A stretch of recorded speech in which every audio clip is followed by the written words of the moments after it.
Well, I had several abusers, but when I was 10, I had an abuser. Exact same situation. So when I'm reading this in Vanity Fair, I think, oh, I remember that, being taken to the park, that I was a part of causing myself to be abused. That's why I blamed myself till I was 42. When you were 14, you lost a baby. Mm-hmm. You talked about that openly before. Getting pregnant was a result of bad choices and not having boundaries, and the abuse, sexual abuse from the time I was 9, 10, 11, 12, 13, and becoming a promiscuous teenager and running the streets and going to be put in the detention home. I thought before the baby was born, I'm going to have to kill myself. I'm going to have to... Did you really? Oh, for sure.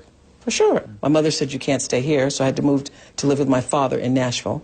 Did you ever tell your father that you'd been pregnant? No. My father, as a part of his decree about what's going to go on in this house and won't go on in this house, said to me, as I'm standing in the kitchen, the rules of the house, you're going to obey the rules. And I would rather see a daughter of mine floating down the Cumberland River, he said, than to bring shame on this family and the indecency of an illegitimate child. Wow. And he's saying that to me, and I know that I am pregnant. So I'm thinking, well, I'm just going to have to kill myself. Did you come close to doing that? You know, I did stupid things like, you know, drinking detergent and all that kind of crazy stuff. When I was 14, you're having a baby out of wedlock, your life is over.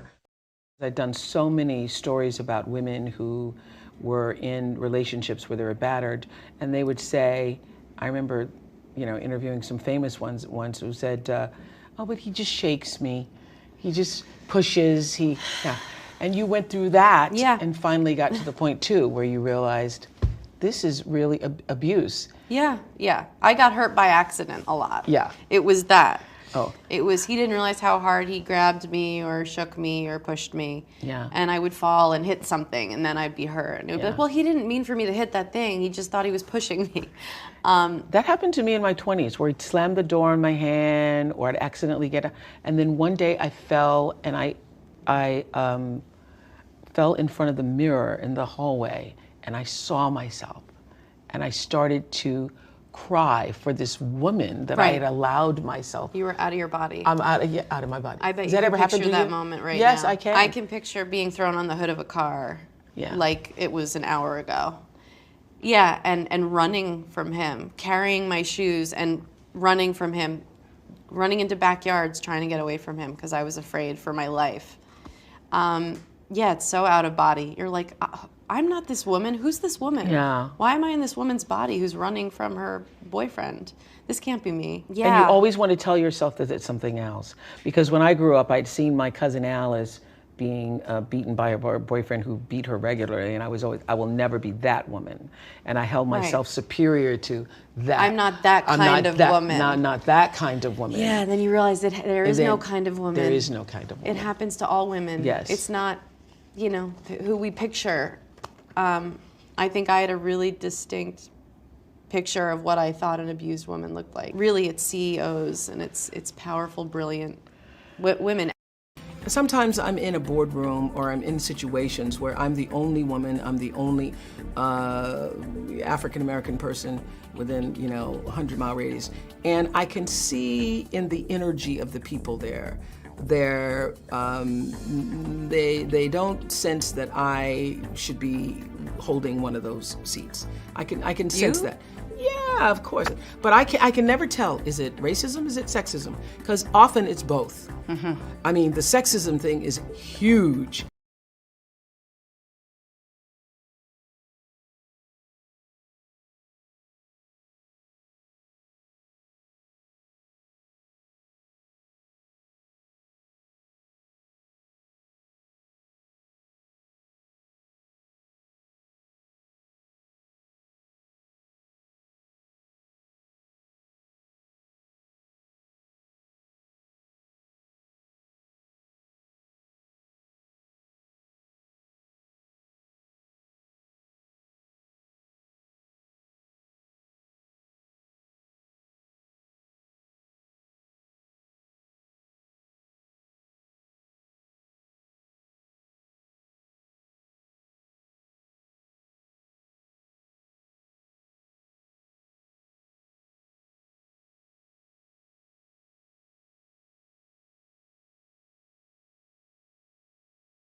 This is Carolyn today. Half of her face is gone. It was literally blown off in a horrific crime. The man who pulled the trigger was her own boyfriend of many years. When the killer was revealed, nobody could believe it. Aaron, their minister, confessed to the brutal murder of his wife. The story of his wife Naomi's murder begins at 4:45 in the evening, 2003. She'd been napping before going to work for her nursing shift that night. Let me ask you this. Okay. Did you kill your wife? It's obvious I did. Okay.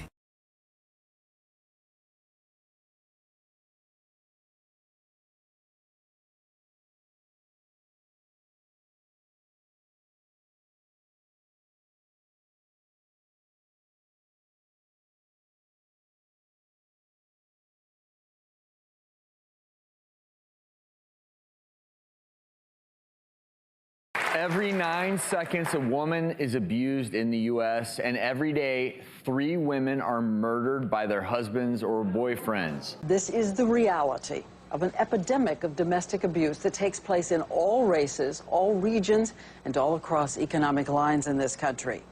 In fact, while you're watching this program, there will be an estimated 250 assaults on women in America. It's a routine evening for Lieutenant Brian Garrett. Only 90 minutes into his shift with the Polk County, Florida Sheriff's Department, and 3 domestic violence calls have already come in. How many domestic violence calls do you get on most nights?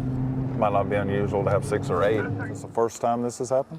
22-year-old Shannon Way is 8 months pregnant with her boyfriend's baby. He got pissed off at me and said I was attacking him, and then he started hitting me. It's estimated 1.3 million women of all classes, all ethnic groups in the U.S. are assaulted by a partner every year. 1 in every 4 women will be on the receiving end of domestic violence at some point in their life. Teenagers aren't immune. 1 in 5 high school girls have been physically or sexually abused by a date. He had kicked me in my head. This 911 call was made after Barbara Hurt's boyfriend beat her after he came home from a court-ordered anger management class. This is his fire pit. 37 years old, Hurt says her boyfriend, Anthony Civitarese, would beat her, beg for forgiveness, she'd take him back, and the cycle of abuse would start over. Court records show the violence only escalated. He's busted my eye. I can't count how many times. My nose has been broken and busted and bitten. Now in jail for domestic battery, Civitarese will be out next month. What happens when he gets out of jail? I have to change my identity, my name, my location where I stay, my hair, my looks. I have to just get away from him. You're going to press charges? I don't know. As for Shannon Way, Right now, at this point, I don't know what I'm going to do.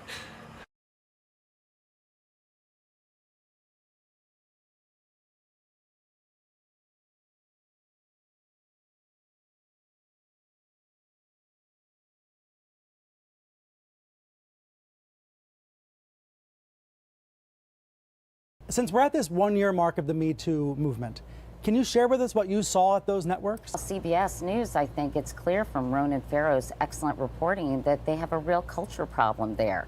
And the culture I found at 60 Minutes personally was very challenging and at times quite offensive, because I think obsequious subservience was a job requirement in order to thrive there for many women.